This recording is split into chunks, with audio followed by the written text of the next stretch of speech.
Yeah, those are great memories. Okay. Okay. Well, the guy's name was James Edward Dyson. And he got, the U.S. attorney charged him with the weapons violation also. And he served 8 years, and then he called me in Cincinnati. And that was scary. I says, where are you calling from? He says, North Carolina. And I said, what can I do for you? He says, well, I'm having a hard time finding a job. I wondered if you'd help me. I says, that's what the probation officer's for. And I says, so, well, I'm not really on probation. I served my time. Whoa, well, good for you. I said, but I don't have any way, to get you a job. All I can do is, say a prayer for you and wish you good luck. That was scary. So he knew that you were, He knew I was in Cincinnati. and that you were responsible for getting him.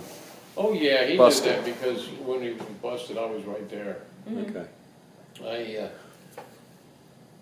Wow. I had a couple of marshals following me in a car, okay? And by radio contact, they could tell where I went because I was wearing a wire. And I would say, you want me to turn? He said, turn left here. I said, turn this on West Particular Street? He said, yeah. And I says, I don't want to really be near the bus station because there was a bust here last week and I don't know how close they're watching it. So I stashed my money at this motel out of town. So we went and started going out to the motel, and I said, and I knew that the marshals were allegedly back there. I don't know, it was 3 or 4 of them in the car. And I could see in my rearview mirror there was no car behind me, which created a little discomfort. And so I get to the motel, and the key word was supposed to be money. When I say, oh boy, I can make a lot of money. Okay, that was a key thing, and people were supposed to come and run it. Well, I knew there was one guy at the motel supposed to be taking pictures.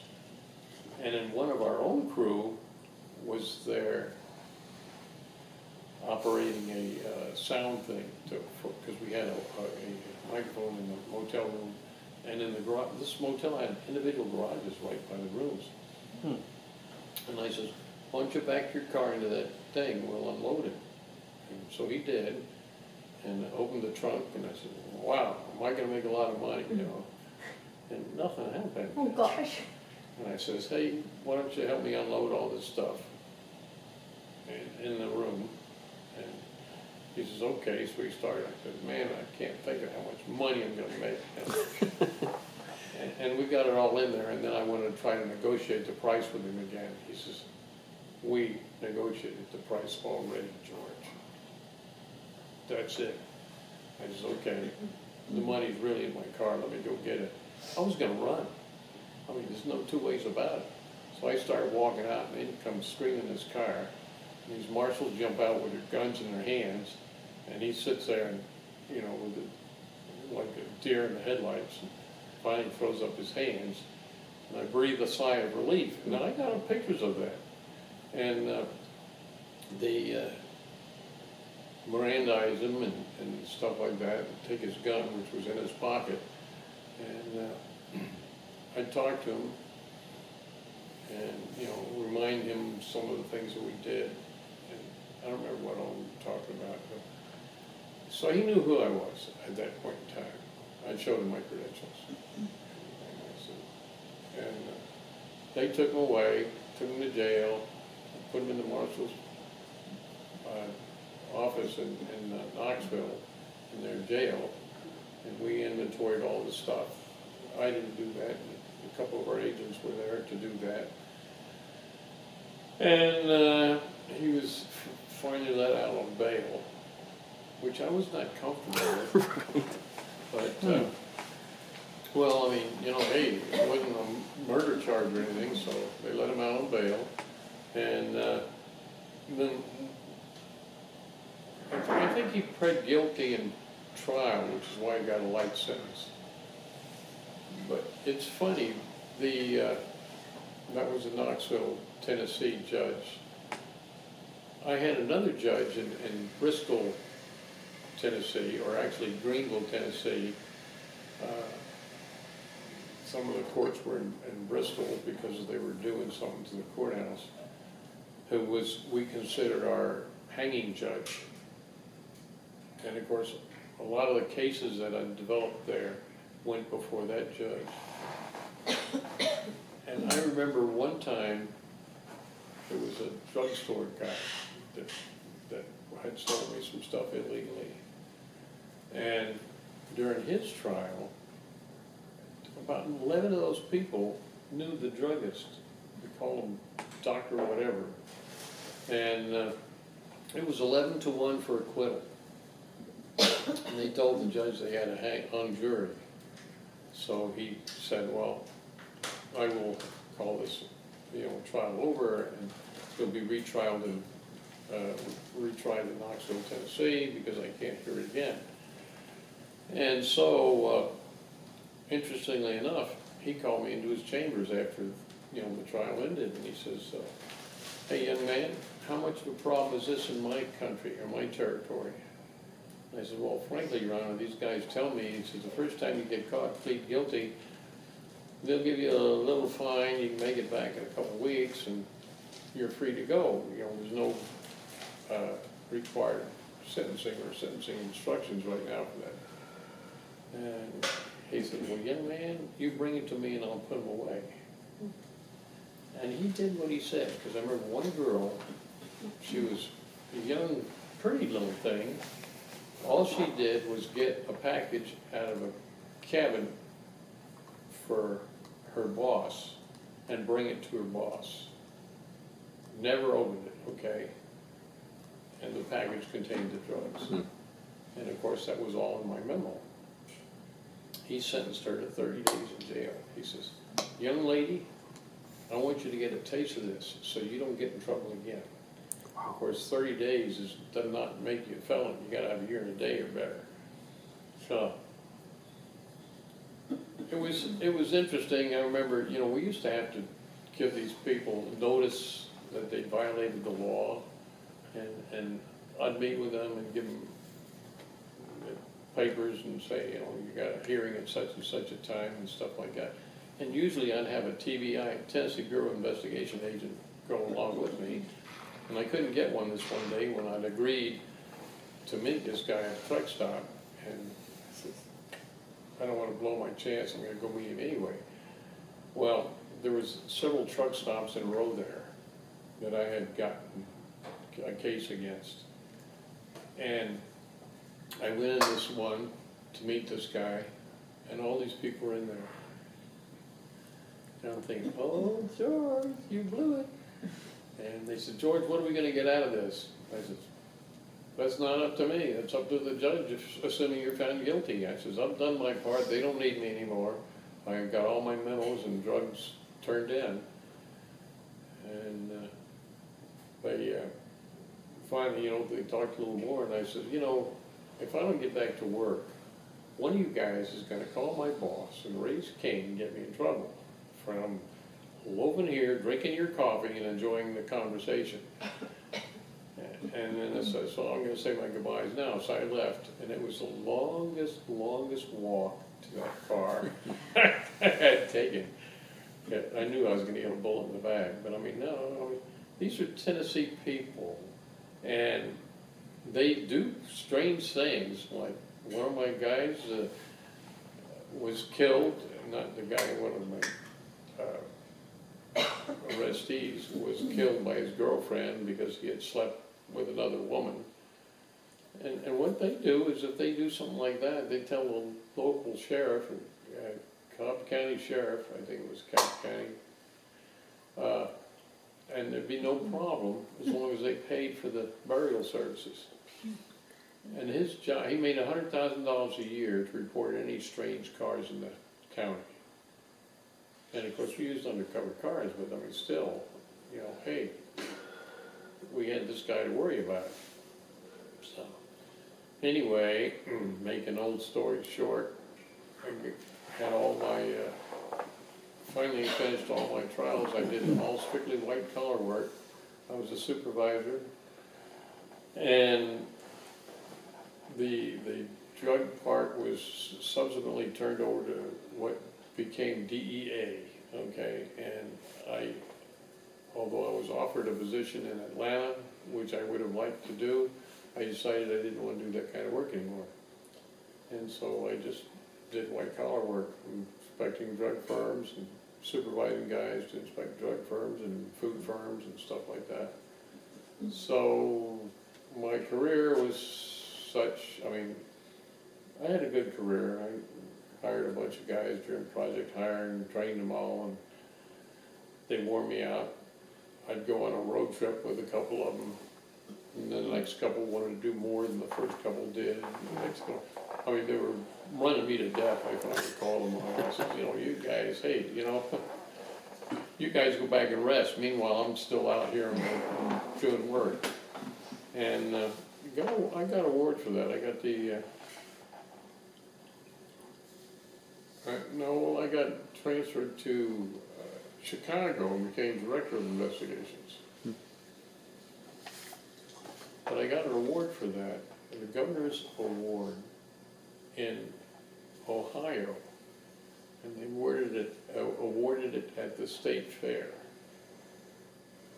And that was, you know, that was kind of an honor. And then in Chicago, when I was director of investigations, I was selected as a Federal Employee of the Year, which was another honor. And I had a great boss, a guy, Bill Clark, and he was a true Christian, as a matter of fact.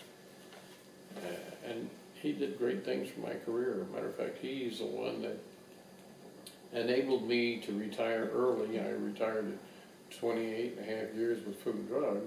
I had a year and a half in the government, so and the service that made me a total of 30 years.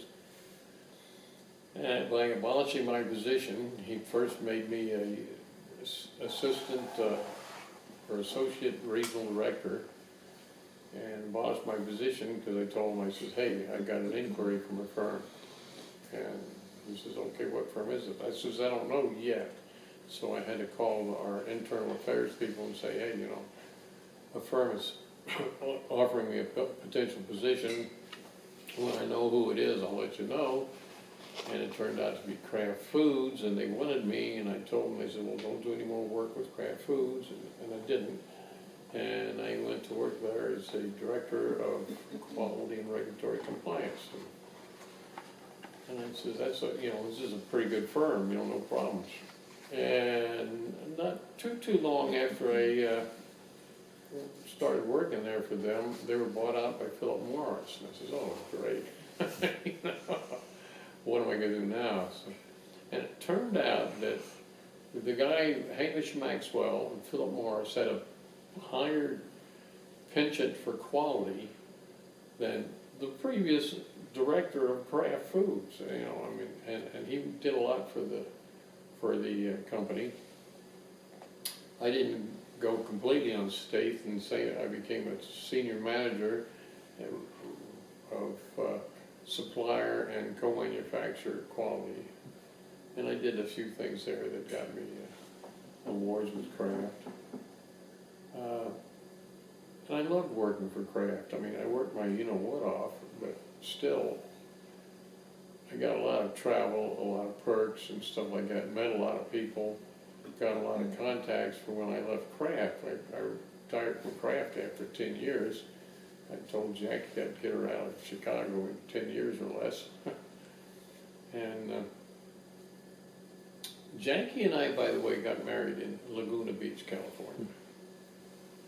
And I had Greg and Steve and Mike as my team, and Mike was the best man.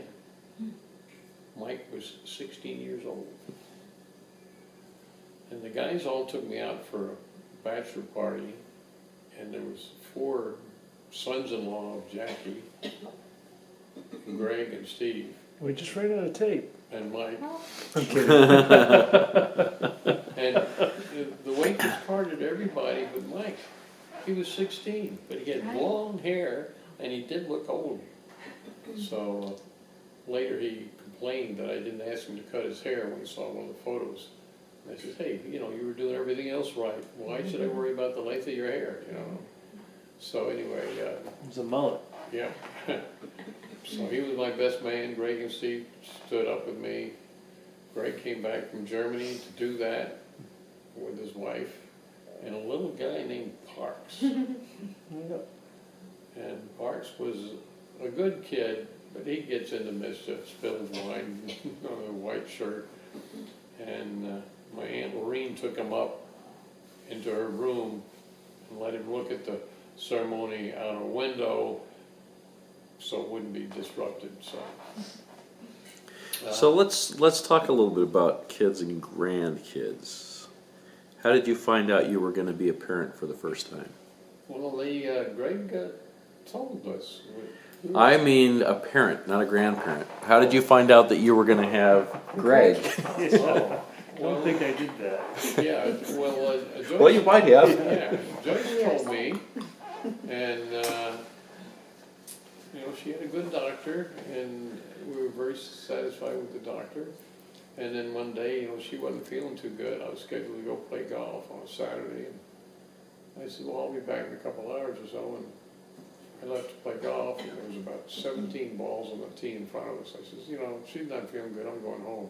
So I went home, and she said, well, I think I'm gonna call the doctor. She did call the doctor, said she was having pains, and the doctor said, well, hey, you go to the hospital, I'll meet you there. And so we drove to the hospital, and I dropped her off in the emergency room, and I went and parked the car and went back upstairs. And some guy says, hey, you had breakfast? And I says, no. He says, let's go eat breakfast. You just got here, you'll be a while. And so I went down to breakfast. When I came back up, the nurse was looking for me. He says, well, you're a proud father of a baby boy. So, of course, then they didn't let you in the delivery room anyway. So.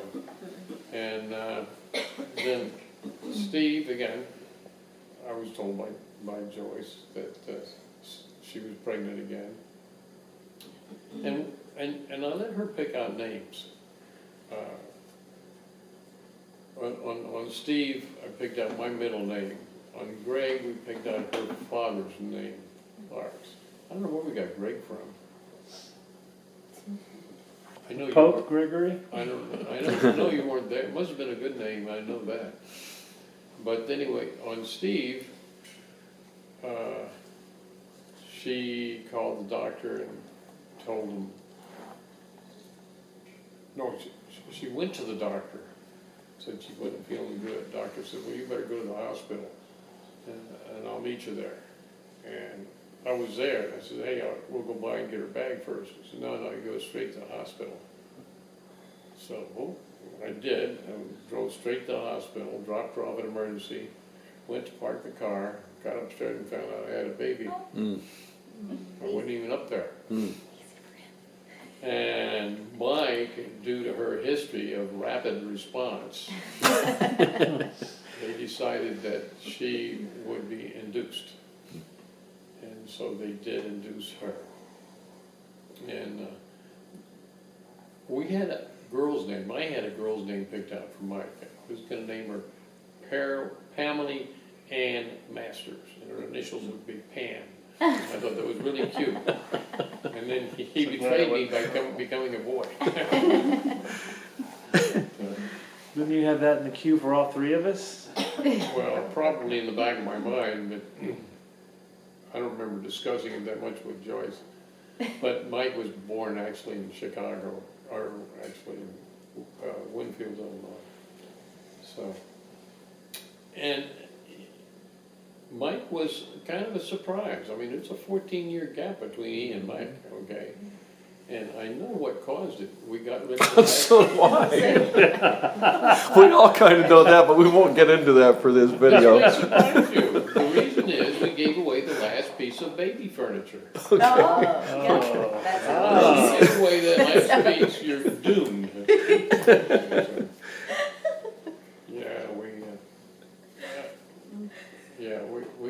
I liked Chicago. Chicago was a nice place. For one, I didn't have to drive to work like I did in Atlanta. Atlanta, I walked halfway. And Knoxville, Tennessee, I had a short drive. Cincinnati, I had to drive on the Parkway or whatever you call it, Cincinnati Parkway. And we liked it there. And then Chicago, they have the best transportation system. I mean, it was a mile walk to the train station, which I did. I walked a mile every morning. And I took the 5:15 a.m. train in the morning. And I remember one morning I was walking on my way to the train station, and a cop pulls up beside me. The snow, right? He says, "Where you going?" And I says, "I'm going to the train station." And I catch the first train. He says, "Do you know what time it is?" I said, "Yeah." And he says, "No, it's 4 o'clock." I thought it was 5 o'clock. And I said, "Whoops, does the offer for a ride still go?" And he drove me home. No, that's nice. And then I went back. I mean, I didn't want to go down there and sit for an hour. And it was an uncovered station. But yeah, the snow in Chicago was, I mean, winter of '79. I was at the academy. You were already at the academy. Steve and I were shoveling snow off the roof Nice. and getting the gutters unblocked. And he slipped and fell. We were a 2-story. And he fell in the backyard, and it was about 6 feet of snow on the flat. And not hurt. Yeah. Wow. And you know what his stupid dad said? Get back No up here. style points on that dive, Steve. So when he finished, he says, "Hey, Dad, this is for points." And did a swan dive into the snow. Now, it didn't get hurt, but I thought, my gosh, there could be something under that snow, you know? Never tempt a potential fighter pilot. I know that. Greg, you did something, kicked in the screen coming off the roof one time on the back porch? I don't remember. I don't know, but anyway. They, you know, they were good kids, actually, you know, straight A students kind of people. Greg, when he was in high school, he We had a joined, tape. he joined a swing choir. I was like, "You what? And my kid turning gay or what?" And then I saw their first performance, and I saw the girls he was dancing with. I said, "Whoa, I didn't have that when I was a kid." And Steve did the same thing. Mike picked up the trumpet and just was in the band. And when I took Mike to the high school, I remember one of the teachers says, "Not the baby," you know, because it's been a while. And well, with Mike, when Steve was playing soccer, I announced the soccer games. Everybody thought I was such a great citizen. What they didn't realize, I was in a booth. I had a heater. They were out in the cold. And Mikey would be running around the track, which led around the field. I mean, he kept doing that. And then when he get tired, he'd come up. But I mean, perfect babysitting. I mean, just couldn't. And Greg played soccer. Greg and Mike were both good athletes. I think Steve. I think Steve was more of a natural athlete, and Greg was more of a natural student, because he passed everything without cracking books that I could see. And Steve would have to study harder. So they both have their good points, and they both have their weaker points. I may be wrong about that, but that was my take. And I've got 3 questions for you. okay. 2 of them aren't on here. One of them is. Do you remember where you were when you found out Pearl Harbor had been bombed? Yeah, I was in Woodcliff Lake, the house on top, and we were in the, I think we were in the kitchen, and the radio told us that Pearl Harbor had been bombed. And, you know, that was, you don't believe that, you know? I mean, it's like Orson Welles' War of the Worlds, you know, I mean, just something that didn't happen. And I know Dad was very upset because he knew what that meant. So he was there with you when the news came over? Oh, yeah, it was Sunday. And we he had to get out his uniform. And the world changed then. I tell you, that was the greatest generation. You know, those guys, they had almost nothing that they fought with. They didn't have the right clothes, they didn't have the right ammo. I mean, a lot of things were wrong with those guys. And not only that, when they went in for the duration. There's no 1-year deployment kind of thing, or 3 years and you're back home, or 36 points. I don't know, Korea was a point system. I mean, those guys all have my respect, really. It's just unreal. How about when you first saw man walk on the moon? Unbelievable. So, could you extrapolate? I don't know, I just thought, well, it was so amazing, you know, I mean, you know, you always think, well, we would have space to travel, you know, Sputnik had been up, and we'd had things, you know, we had a couple of astronauts go around the world a couple of times. But a man on the moon, well, we had flights around the moon before then, but a man actually on the moon, I mean, that was something to be, hey, I was there, you know, I mean, I remember that. Where were you when you saw that? Were you at work or? No, I was home. It was It's at like night, on wasn't TV. it? Was it at night? Because I think I was standing on the stairs watching when it came on TV. TV, yeah. I remember seeing it, but I don't remember where I was. How about when JFK was assassinated? Well, actually, when JFK was assassinated, we were in Knoxville, Tennessee, looking for a house. And we were in the car when we heard it on the radio. And I says, at the time, I said, too bad they missed. I mean, I didn't realize he was killed. Later on, found out he was killed. And shortly after that, we found a house that we decided to rent. Went back to the hotel. This was like 5 in the evening. I went to the hotel, and I had gotten a government rate at the hotel, so they knew I worked for the government. And I said, something's come up and we need to go back to Atlanta. Well, evidently they thought it had to do with Kennedy's assassination. Because this is, don't worry about it, there'll be no charge for today. So, Joyce actually had to go feed one of the kids. Steve would have been a baby. I was Steve was a older. baby, and then we went to Atlanta. But I mean, hey, you know what? Thank you, Mr. Kennedy. You saved me a few bucks. I mean, government salaries. We're gonna edit this, right? Yeah, we'll take care of it. We ran out earlier. I just didn't say anything. Government salaries were not all that high at that time. And when you get transferred, it's a financial hardship because they don't pay to go house hunting. You can take annual leave to go house hunting. Oh, wow. They don't pay anything for your moving expenses except the moving van. And they pay some packing expenses, but if you don't do most of the packing yourself, you're gonna lose money on that. I mean, they don't pay with real estate fees. I mean, there was a lot, I mean, a transfer costs you money before you start making money from the promotion. Gotcha. So, yeah. So unless somebody gets shot in the head, you're gonna come.